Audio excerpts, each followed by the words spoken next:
que la declaratoria que hace el tribunal en relación a una ley cuando lo expulsa mediante una sentencia por un proceso de inconstitucionalidad. Ahora, esa fuerza que tienen esos efectos normativos son efectos que tienen un carácter interpretativo o no. ¿Por qué? Porque uno podría decir el efecto normativo de una sentencia es distinto al efecto interpretativo de una sentencia. Cuando una sentencia tiene un efecto interpretativo, obviamente que orienta, vincula a los jueces, pero los jueces pueden distinguirse, ¿no? Lo que llaman la doctrina norteamericana el distinguish, porque tendrán que valorar si los hechos, identidad de hecho, derecho, ¿no? Y una serie de condiciones que hagan que esa orientación interpretativa los vincula. Y por eso es que el Código Procesal tiene otro artículo, que es el artículo 6, que dice: los jueces interpretan y aplican las leyes y otras normas de conformidad con la interpretación que haya realizado el Tribunal Constitucional. Esa interpretación, aunque está directamente vinculada a los operadores judiciales, es menos fuerte que la del precedente, y este precedente es menos fuerte que la que hace el tribunal sobre una sentencia que declara incongruente la ley. Ahora, este precedente vinculante, entonces, si bien tiene una naturaleza normativa, está amparado en un principio de legalidad, en que esto lo manda el artículo 7 del título general del Código Procesal Constitucional. Y frente a eso se dice que el artículo 138 de la Constitución, que habla del título 5 del título 4 del Poder Judicial, en la parte final, que en todo proceso, en caso de contradicción entre una norma constitucional y una norma legal, el juez prefiere la primera. Un juez civil, penal, un juez de trabajo, constitucional, obviamente todos los jueces, ¿no? Incluso los jueces en un sentido material del término, hasta los árbitros, ¿no? En ese sentido, si los jueces pueden controlar la constitucionalidad de las leyes, la pregunta legítima es: ¿podrá controlar también los precedentes vinculantes que tienen efectos normativos? Porque la sentencia Huatulco tiene efectos normativos, no es una ley, pero los jueces pueden declarar inaplicables las leyes, ¿no? Y una ley en relación a una sentencia del tribunal que tiene efectos normativos tiene igual jerarquía, la sentencia está por debajo de la ley o la ley por encima de la sentencia. Digo esto porque si el juez ordinario puede declarar inaplicable una ley, pareciera también que puede declarar inaplicable una sentencia que tiene efectos normativos, porque no es una ley, ¿no? Ahora, claro, sobre todo, ¿por qué? Porque a lo mejor si el artículo 32 dice que los derechos son progresivos y no regresivos, y aquí hay una sentencia, ¿no?, que regresiona los derechos, porque no cabe, en el caso de Huatulco, la reposición, sino solamente la indemnización, a todas luces, ¿no?, es una regresión. Entonces, claro, ¿podría entonces un juez apartarse de este precedente diciendo que es también juez de la ley y en consecuencia juez de la sentencia con efectos normativos, ya que tiene efectos erga omnes, y en razón de que hay una afectación de ciertas disposiciones constitucionales sustantivas en materia de trabajo, pero a lo mejor no es suficiente, ¿no? A lo mejor también es importante desarrollar lo que la Corte Interamericana viene señalando también en materia de derechos, ¿no? ¿En qué sentido? En el sentido que el artículo 55 de la Constitución señala que los tratados celebrados en vigor por el Estado forman parte de nuestro ordenamiento jurídico, ¿no?, de nuestro derecho interno. Y la cuarta disposición final y transitoria de la Constitución señala que los derechos y libertades se interpretan de conformidad con la Declaración Universal de los Derechos Humanos y los demás tratados de los que el Estado es parte. Y los demás tratados son la Convención Americana, o el Protocolo de San Salvador, o el Pacto Internacional de los Derechos Económicos y Sociales, y hay un conjunto de tratados que el Estado soberanamente ha aceptado cumplir. En ese sentido, la Corte Interamericana del año 2006, en el caso Almonacid Arellano contra Chile, ha ido señalando que en caso que haya normas de derecho interno que sean contrarias a la Convención, se va a preferir la Convención Interamericana o los tratados sobre el derecho interno. ¿Por qué? Porque el artículo 2 de la Convención Americana dice que los estados que han acordado cumplir esta convención deben adecuar su derecho interno a las disposiciones de ese tratado, ¿no?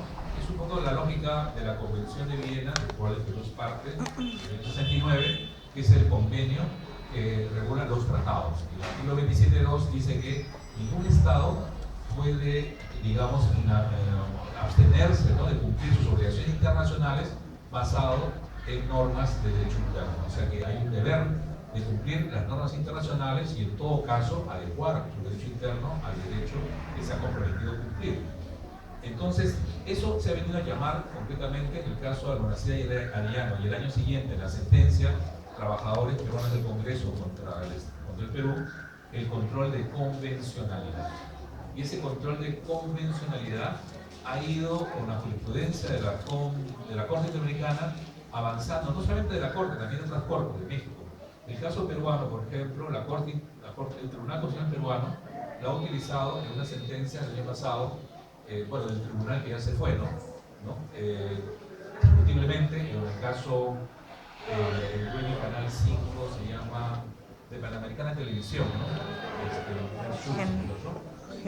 Delgado Parker. En el caso de Delgado Parker de Panamericana Televisión, en la sentencia, me parece, de mayo del año pasado, por esa época, antes que terminaran su mandato, claro, ahí aplicaron control de convencionalidad. Dijeron, vamos a aplicar la sentencia del caso Itcher, que resolvió a favor del Perú el año 2000 la Corte Interamericana, a las normas internas que exigían que el señor Delgado Parker pague sus impuestos. Entonces aplicaron esa sentencia para beneficiarlo, ¿no? Con eso se despidió este grupo que salió del tribunal, ¿no? Bastante discutidamente, pero hizo control de convencionalidad.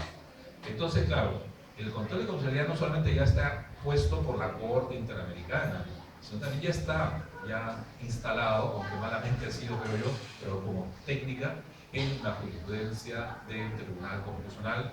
Y creo que el salto que los jueces ordinarios, los jueces del Poder Judicial puedan hacer control de convencionalidad se encuentra amparado también por la jurisprudencia de la Corte, en el caso que mencionaba, el trabajador del Congreso y otros más de la Corte Interamericana, porque señalan que el control de convencionalidad no es solamente que la Corte Interamericana prefiera el derecho internacional al derecho nacional, como fue el caso de las leyes de amnistía de Perú, el caso del año 2000, las leyes de amnistía, la Corte dijo, son contrarias a la Convención, quedan sin efecto.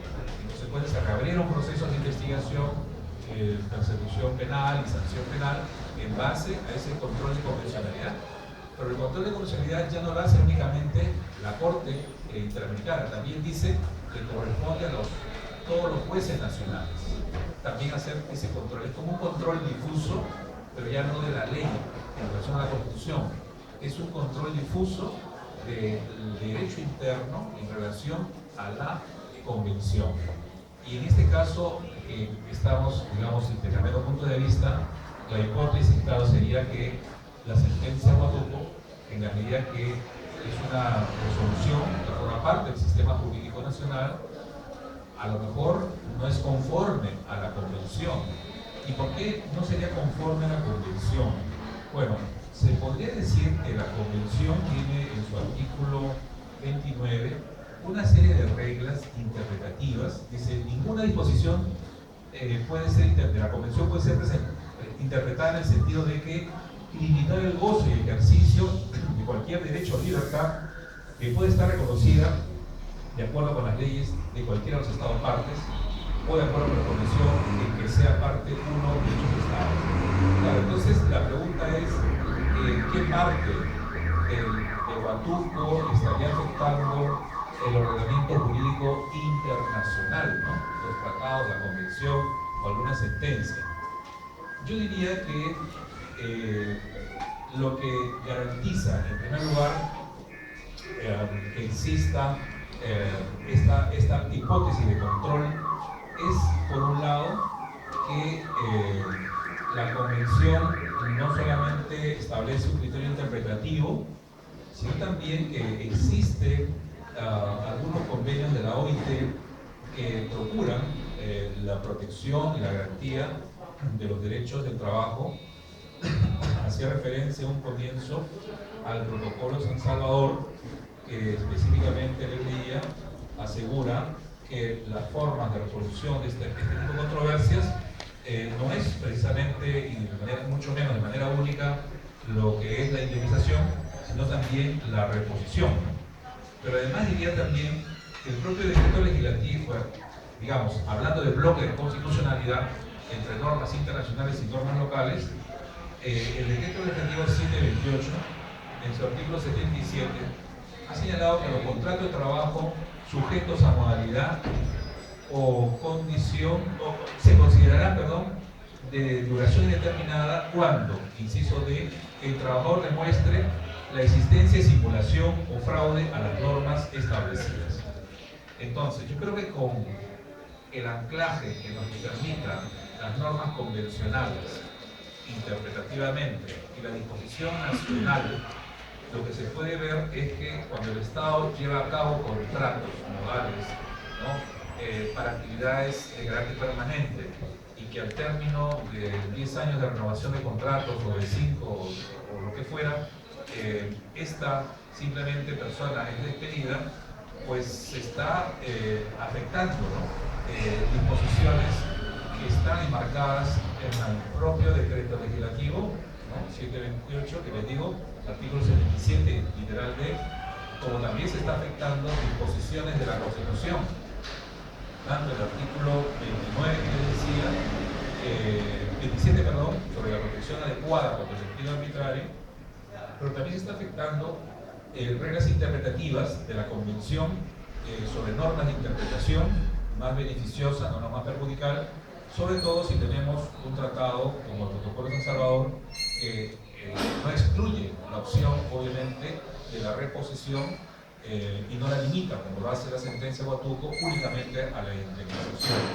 Más aún, si el tribunal con ello lo que hace es interpretar de conformidad con la ley, cuando debe interpretar más bien de conformidad con la Constitución. Y para ir, diría yo, terminando, yo entiendo que es legítima la preocupación de que resolver una causa que pueda distanciarse o distinguirse del presidente Huatuco podría generar algún tipo de infracción administrativa, ¿no? Y sobre lo cual creo que es importante mencionar lo siguiente, ¿no? Es cierto, en el año 2007, el presidente del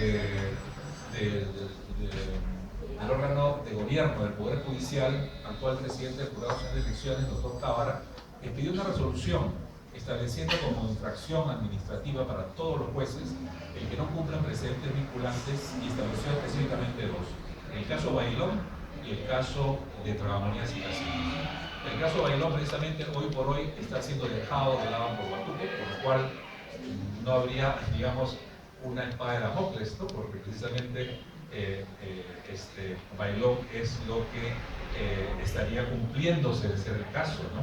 Pero además tendría que decir lo siguiente, ¿no?, que el año pasado el Consejo Nacional de Magistratura, que tiene que evaluarlos anualmente, o cada 3 años o 7, depende, expidió la resolución 120/2014, ¿no?, el 28 de mayo, estableciendo como precedente administrativo, o sea, obligatorio, los estándares de evaluación de los jueces en cuanto a su rendimiento jurisdiccional, estableciendo 4 criterios, ¿no? Una evaluación de carácter, digamos, derivada del artículo 70 de la Ley de Carrera Judicial, que supone idoneidad en la resolución de los casos, una evaluación de la coherencia lógica y solidez de la argumentación, en tercer lugar una evaluación de la congruencia procesal, y en cuarto lugar una evaluación de la fundamentación jurídica y manejo de la jurisprudencia. ¿Qué quiero decir con esto? Que hoy por hoy los órganos encargados, por lo menos, de evaluar, ¿no?, su tarea jurisdiccional, tienen un mandato de corrección funcional de su tarea jurisdiccional. ¿Qué significa? Que sus sentencias tengan un carácter, ¿no?, de comprensión jurídica del problema y calidad de exposición, identificación, descripción del tipo de problema a resolver, porque puede ser un problema de explicación de hechos, saber la materia a discutir claramente, de pruebas, interpretación, etcétera, ¿no?, o evaluación en base a la coherencia lógica. toda resolución debe ser lógica, no debe haber contradicciones, ¿no? La estructura lógica de la argumentación respecto a premisas normativas, ¿no? Interpretativas, de calificación jurídica, eso debe acreditarse, ¿no? Una evaluación de la congruencia procesal entre lo petitorio y lo resuelto, aunque no en un grado absoluto, porque el juez tiene un grado de discrecionalidad para mejor resolver libre de incuria. Y finalmente esta evaluación de las fundamentaciones jurídicas y manejo de la jurisprudencia, ¿no? Hay que hacer referencia a la doctrina y a la jurisprudencia sin abusar. Entonces, la evaluación no es porque hayan cumplido o no hayan cumplido hoy por hoy un precedente vincular. La evaluación va a ser porque la sentencia que ustedes construyan tenga los elementos suficientes de idoneidad, de coherencia lógica, de congruencia procesal y de fundamentación jurídica. Y más aún, si el precedente, la resolución que dictó el doctor Tabla en su momento seguiría vigente, pues hay un mandato de respetar el precedente Bailón, ¿no? Aun cuando, claro, ya no está actualizado, no dirán, pero finalmente creo que no habría argumento jurídico para que ustedes, si sacaran una sentencia que se distanciara de Huánuco, fueran objeto de alguna infracción administrativa por los órganos de control internos y externos. Bueno, son algunas consideraciones simplemente a raya a título personal que he querido dejar a esta audiencia. Muchas gracias.